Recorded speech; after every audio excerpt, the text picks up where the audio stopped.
عليكم ورحمة الله وبركاته. ازيكم حبايب ام لولو؟ عاملين ايه؟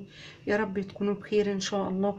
النهارده بقى مش هنعمل اكل، النهارده هقول لكم وصفة سهلة وموفرة جدا جدا جدا لاي ست في البيت. هنعمل وصفة يعني بسيطة جدا بمكون واحد ب5 جنيه بس. العلبة دي ب5 جنيه بس.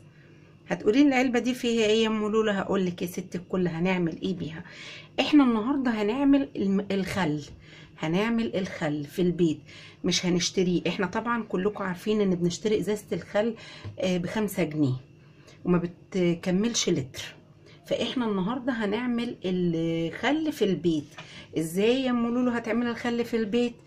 هقول لكم حبايبي هنعمل الخل ازاي. انا بشتري ازازة خل خام من العطار. الازازة دي خل خام من العطار ب5 جنيه، تمام.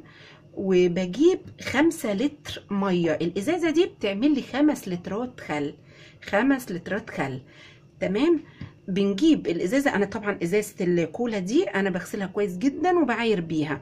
بملى الازازه للاخر كده وبعاير 5 لترات من الكولا دي، تمام. وبغلي الميه كويس جدا جدا جدا، وبعد كده اسيبها تبرد خالص خالص خالص خالص خالص، ماشي. واحطها كده في اي بوله عندك، تمام. وتفتحي ازازه الخل. انا مش عايزه اقول لكم على الريحه بتاعه الخل المركز يا بنات، بسم الله ما شاء الله. خلاص هنفضي ازازه الخل. بسم الله الرحمن الرحيم. خل مركز من عند العطار. هتجيبها من العطارين، محلات العطاره الكبيره في اي مكان، هتلاقيها في جميع جمهوريه مصر العربيه.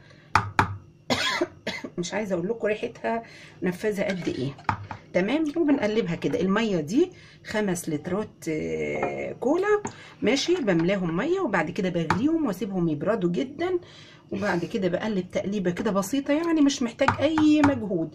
ومنها بتوفري في بيتك، وبتحتاجيه بتلاقيه في البيت. بدل ما نشتري بالازازه هنعمل 5 ازايز واكتر كمان. هنقول بسم الله الرحمن الرحيم ونعبي الازايز بتاعتنا بالشكل ده كده. معايا القمع ده مغسول ونضيف جدا.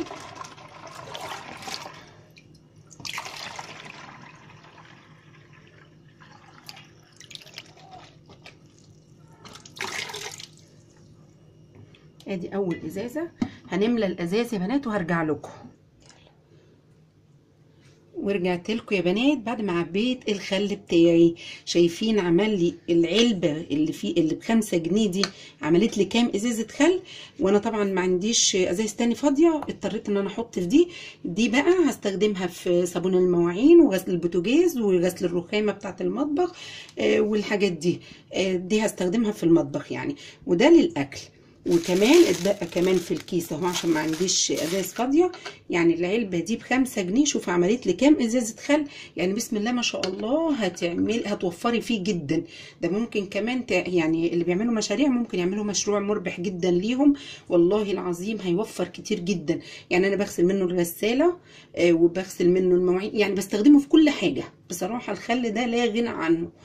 فان شاء الله ان شاء الله يا ريت تجربوا الازازه دي اللي هي فيها السر، ونعملها مع بعضينا ان شاء الله. وهتدعي لي في القناه باذن الله يا بنات، وتقولوا ان شاء الله قناه ام لولو فيها الجديد باذن الله. والسلام عليكم ورحمه الله وبركاته.